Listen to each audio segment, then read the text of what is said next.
Chavre, how are you? I hope everyone is gesund, stark und freilich, begashmis und beruchnis. I hope everyone is healthy and strong, physically and spiritually. Today is Shabbos, Erev Shabbos Kodesh, Parshas Sisa, and it's Shabbos Parshas Parah, and we're going to start with tzedakah as usual. Gedelut tzedakah shemakarev segula Mashiach shall come now. We're going to say a prayer. Next, this is a pasuk in Tilim, which we're going to speak about a moedik medrash that's on this pasuk, and that is Yehili Bisamim. This is Kapitel Kuf Yates, pasuk Pei. Yehili Bisamim Bichukecha Leman Leyevish. May I be wholehearted with your statutes, so that I be not shamed. So the literal meaning is I should be wholehearted. When you're doing the right thing, you should be all in, not a bit, but wholehearted, totally into it.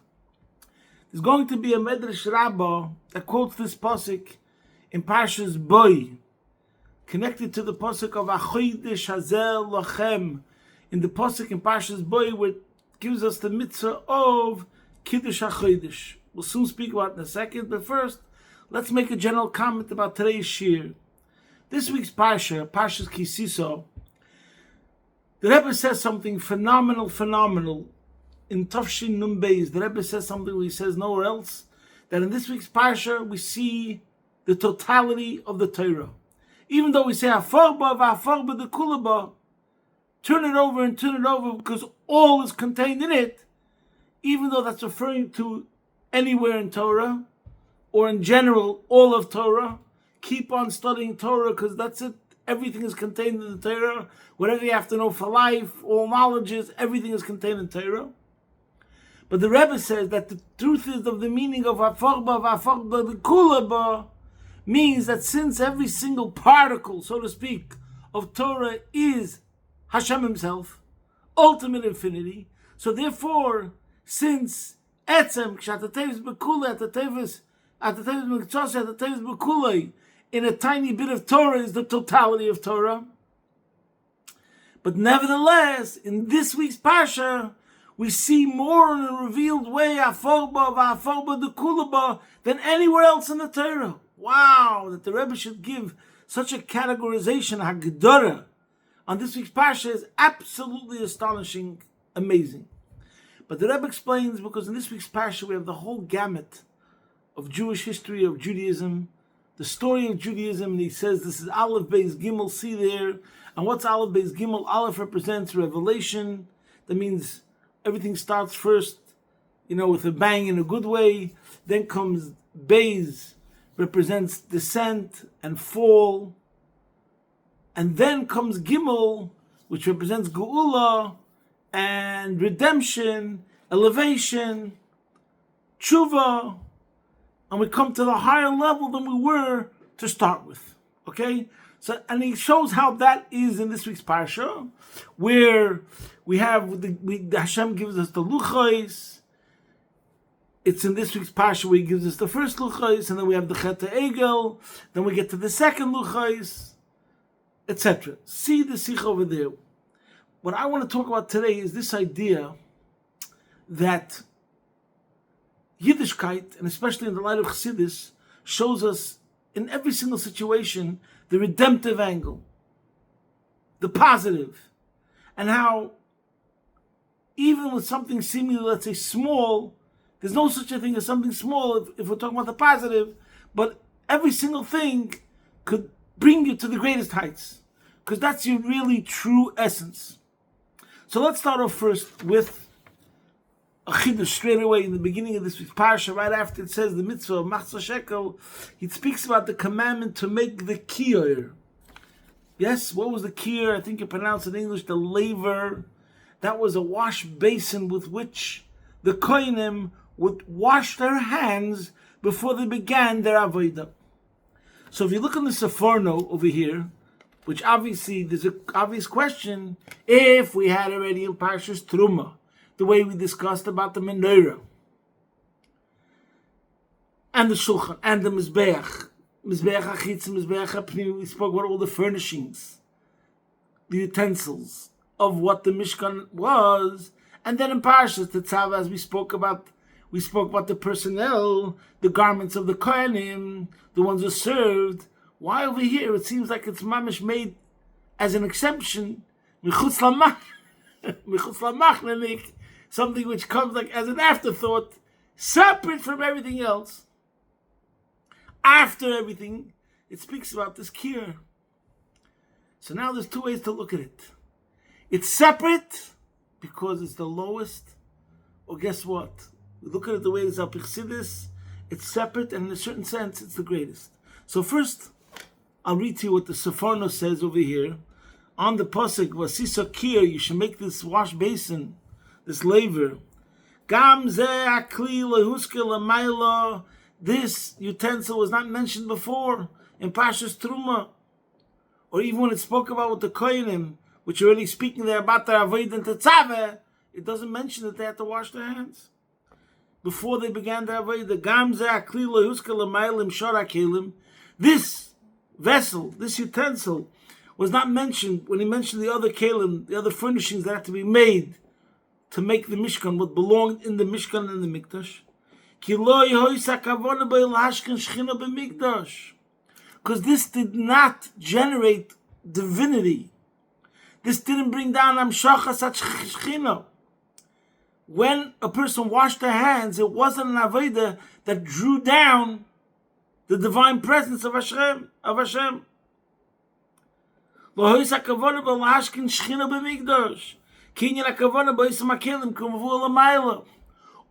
other mentioned utensils and Pashas Truma were things that whereby through them we brought down Hashem. Mizbeach HaChitzim, Mizbeach HaPnimi, the Shulchan, the Menorah. When a Kohen did the Avodah with any of those utensils, he drew down the Shekhinah. But over here, this was merely a preparation for the Kohanim to do their work. So in other words, when we learn the Seforno, Al Pi Nigle, you look at it and you would say that this is lower than the others because it's a means to an end. It's only a preparation. We look into the Ayim Yoim of what we said yesterday, Tezayin Oder Aleph, it says as follows. Rabbeinu Azok Omer, the Alter Rebbe said, "Betrumas HaMishkan Rezov Kesef and Achoshes." In the contributions to the Mishkan, there was gold, silver, and copper. But v'lo yodover HaMavrik Zulas Mareis HaTzoivos Shemehen Naso Akir V'Kanoi. But the only items that shone the brilliance were the woman's copper mirrors. Hakir v'kanoi heim aboyim b'achreina mikol kli hamishkan. And though the basin and its stand are listed last among the holy vessels, as the Seforno brings out, as we saw that it wasn't mentioned in Trumat Tetzaveh, it only comes in Kisisa. V'tashmishoi, but hu bereish kol avodas hamishkan kinos tchiloson b'seifon. He says they were used before all the services in the sanctuary, for the beginning is rooted in the end. Whenever we bring out these words, for the beginning is rooted in the end, as it's explained in Kabbalah, it usually brings out, like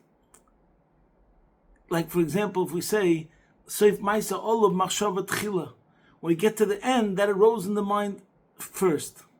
So over here we're saying, the fact that the Kiner comes at the end, in a sense, is because it's the most important. It's separate from all the others to bring out how it's distinguished. It's different, it's special. And why? And that constitutes a specialty that you cannot do any of the other avodas that come afterwards without first washing your hands. And over here we come to an irony. In general, this concept. Sometimes we say if something's a preparation for something else, the thing which comes afterwards is greater. And sometimes we say the thing which comes before is part of the preparation, in a way, is just as important and maybe even more important. Where do we see it? So let's first come to another question, which we usually start with all of our shiurim. This week's Parshas Parah. What's the connection between Parshas Parah and Parshas Sisa? We could say one connection is this idea of the kiner. What's the kiner? The kiner is about washing. Washing is usually connected to come to a higher level of holiness. You could divide it into two levels. One is to take away the dirt, clean the laundry. And the other is as a preparation to the next level. And the truth is, it's technically two steps, but it could be seen as coming together, and that the second level is only positive, like surmera, turning away from evil, and asay tov, doing good. So, and it's not a contradiction. Now, how do we see the connection to Parshas Parah?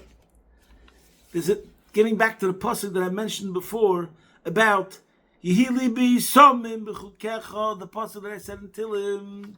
Now, listen to the Medrash Rabbah.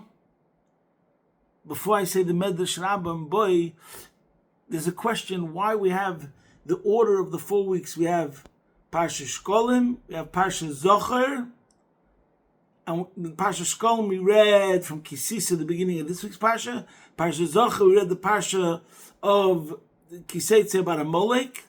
Parshas Parah, we're going to read in Zeis Chukas HaTeirah about Parah Aduma today, this Shabbos, and then comes Parshas HaChedesh Lachem, and Parshas Boi. So now it's not a shir to explain the order of all the 4 parshas, just the last 2. Why don't we read Parshas Parah before Parshas HaChedesh? And there's a Yerushalmi that says that first we have to have Taharos and Shal Yisrael, the purity of the Jewish nation, and then we can get HaChedesh. HaChedesh is connected to Chodesh Nisan, which is connected to Korban Pesach. I don't want to get into there's a big question over here about the dates. We'll leave that for another shir. But this is the simple pshat in the Yerushalmi. First we have Parshas Parah. We have to become purified, because only if you're toir could you partake in the Korban Pesach. So first we have Parshas Parah, the water, the formula of the Chukas HaParah made us pure to be able to eat from the Korban Pesach, which comes next. Now, guess what? So now let me ask you a question. Which is greater? The concept of us getting purified as a preparation so that we should be able to eat the Korban Pesach? And maybe the Korban Pesach is higher? Or is the Parah Aduma higher? Because we can't eat the Korban Pesach without the Parah Aduma, without becoming first pure. And there's a medrash that says quite clearly, explicitly, this question, and says that the Parah Aduma is greater. This is the medrash I'm reading to you. He brings down Yehi libi somim b'chukecha, in your statutes. So you could say chukecha is a minimum of 2, and this is what the medrash says, that chukecha ze chukas ha-pesach v'chukas Parah Aduma. It goes on Chukas HaPesach and Chukas Parah Aduma. Lama, why does it go on both of those two? Sheshneim Daimim Zeh Lezeh. They're similar. The Parah Aduma and Chukas HaPesach, the Korban Pesach. B'zeh nema Zeis Chukas HaPesach. There's a verse that says Zeis Chukas HaPesach. U'b'zeh nema Zeis Chukas HaTeirah. And there's another pasuk that says Zeis Chukas HaTeirah. We don't know which one's greater than the two. By both it says the same lashon, chukas.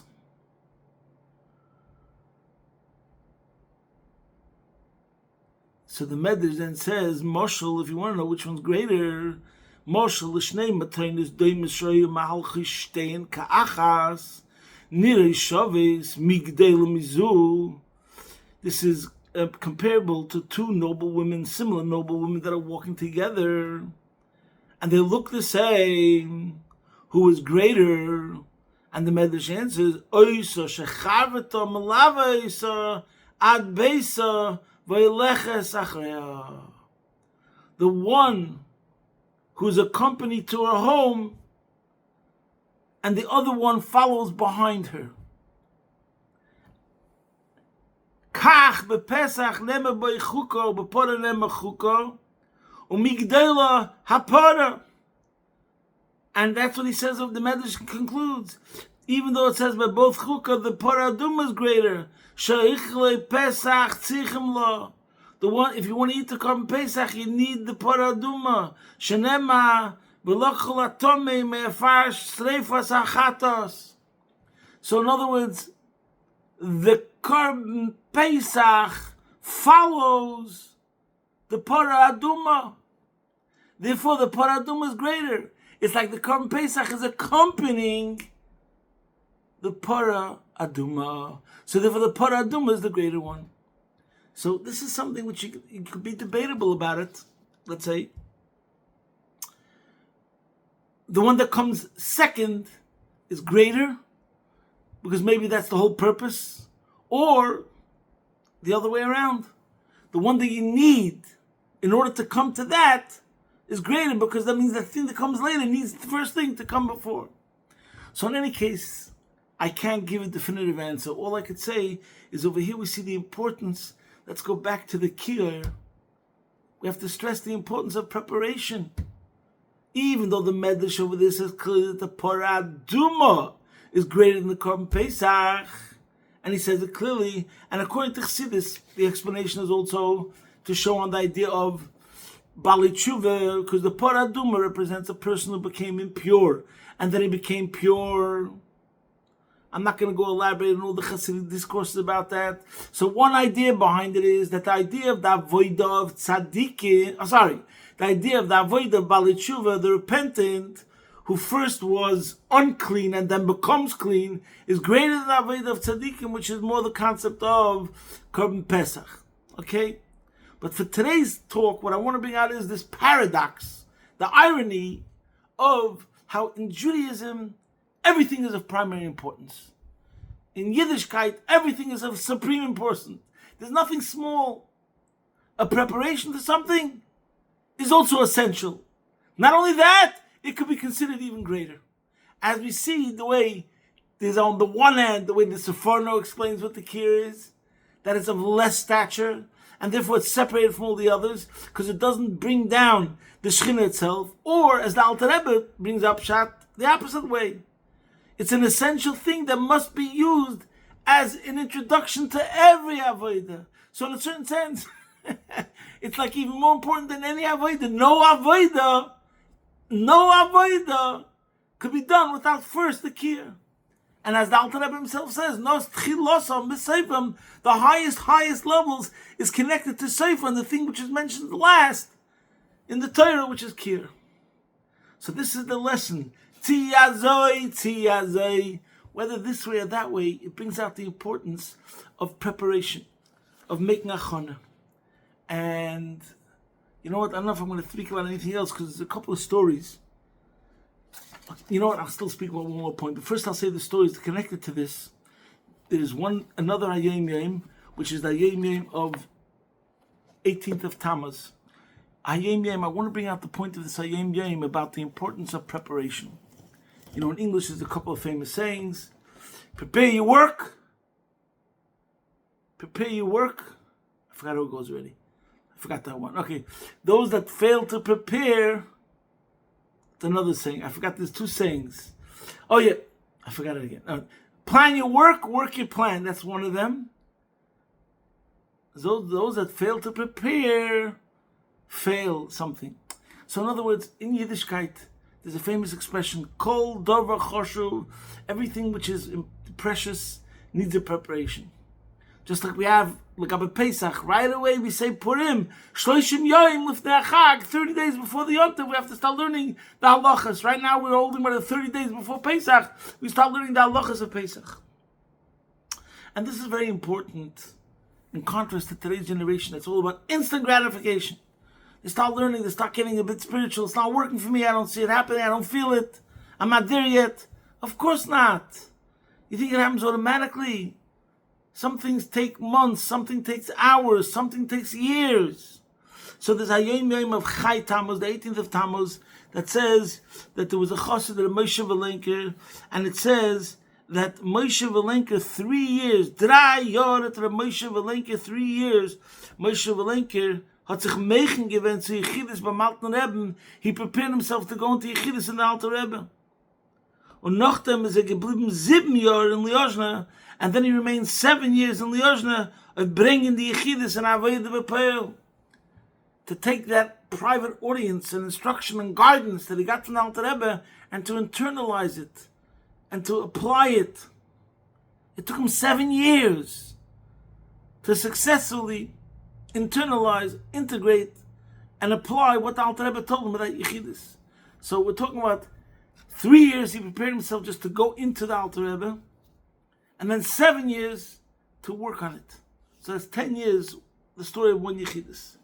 Then there's another story in Sefer HaSichos of the Friedrich Rebbe Tov Shin, page 85.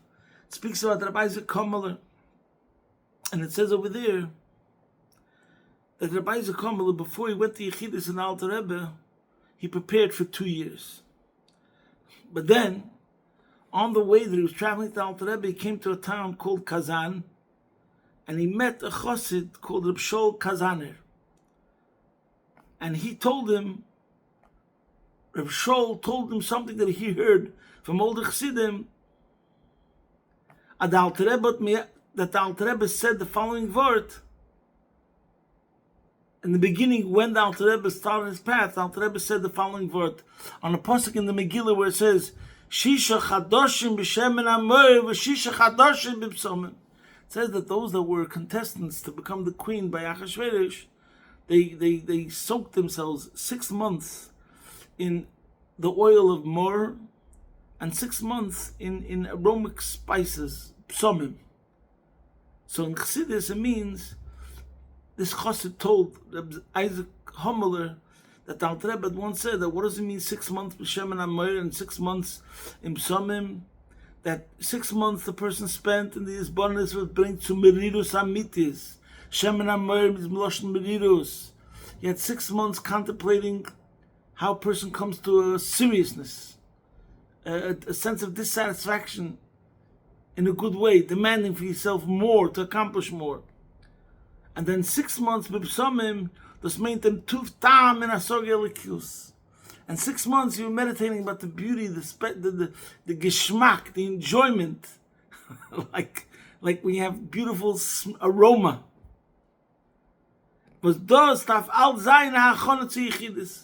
These 12 months, 6 months, meditating on demanding more from yourself in the sense of dissatisfaction, and 6 months of learning to appreciate truly the joy and the pleasure of spirituality, that's all a preparation to go into Yechidus. As Rabbi Isaac does the gehert, hat gewart noch a ganze Jahr. After Rabbi Isaac heard this, he waited another whole year, und dann ist gegangen auf Yechidus im Rebbe, then he went into Yechidus Alter Rebbe. So similar to what it says about Moshe Velinker, Rabbi Isaac Kammeler also prepared himself for 3 years, and this is the idea that the preparation itself, 3 years preparation to go into a private audience with Alter Rebbe, which who knows how long that lasted. 10 minutes, 15 minutes, I don't know. But the point is, there were 3 years in preparation, that those 15 minutes, or 20 minutes, or a half hour, whatever it is, should have its full impact. So see the importance of preparation, and that's the concept of the Kir in this week's Parsha. The other thing I wanted to talk about, but it's already late, so maybe I'll just mention it. In Likutei Sichos, page Chelik Yud Aleph, page 179, the Rebbe says a word which is so wild, that with the pasuk where it says that the Eibishter gave Moshe the first luchas, it says Vayitnel Moshe kechalesi l'daber ite b'har Sinai shnei luchas ha'edus. After Hashem learned with Moshe Rabbeinu for 40 days, then he gave him the tablets, the luchas rishonos. And the Eibishter knows what's going on the bottom by the Eden. That means that at the very same time that he gave the luchas to Moshe to give to the Yidden, was the time when the Yidden had already committed the Chet HaHegel. The wife has committed adultery, Kaviyachol, Achmon al-Islam, the greatest sense of betrayal. They served an idol. And at that very time, Hashem still gives Moshe Rabbeinu luchas to give to the Yidden. That's what it says in this week's Parsha. And the Rebbe takes from this an unbelievable Hiron of Hashem, that it doesn't make a difference whatever person we're dealing with. We have to take the lesson that it doesn't make a difference where a person's holding. He could be in the bottom of the swamp, seemingly. He could be stuck in the lowest level of mud and dirt and cement and quicksand, you name it. Nevertheless, we should never hold ourselves back from being mashpia, something of Torah mitzvahs. And on the contrary, that thing which you'll give him now, who knows what it accomplished. Now, even though Moshe had to take those luchas itself and smash it, that's another whole discussion. But still, whatever was accomplished, that had to be accomplished through the first luchas, they still remain. We still have the Shivya luchas, the way they remained in the Aron Leil and Vod. But here comes a phenomenal lesson. This concept of the redemptive angle. And I want to bring out a point that Rebbe doesn't bring out over there in the Sicha Nun Beis, Sisa, but in a way, this point of Chelik and Aleph is the most phenomenal lesson. That at the very, very lowest point you could imagine, at the very lowest point you can imagine, at the worst point, you could say, at the worst moment of Jewish history, after the Yidden did the Chet Egel, which was done on the 39th day, which Moshe Rabbeinu was in the mountain, Hashem still gives Moshe the luchos. Wow. So even when you're in the lowest of the low, my friend, whatever you are, I'm talking to myself, a day in which you fell, you had a downfall, whatever it is, at that very moment, Hashem is still giving us ammunition, and He's giving us weapons, and He's giving us the power to be able to rise no matter what. So this is another lesson we take from Pasha Kisisa, and as the Rebbe says in the Sikh of Nun Beis, that's why the whole Parsha is called Kisisa. Even the Parsha which talks about the very worst moments, the Chet Ha'egel, but really, really we're only going one way. And what is that way? Higher and higher and higher. Sometimes it seems like there's a bump in the road. Sometimes it seems like we're taking a detour. But truthfully, it's all kisisa. It's all going higher and higher. So the Eibusha should help that we're going through now very, very, very special times concerning Iran. And there's miracles that are wow, wow, wow. And our prayer is that it should be od yoter tov, vod yoter tov.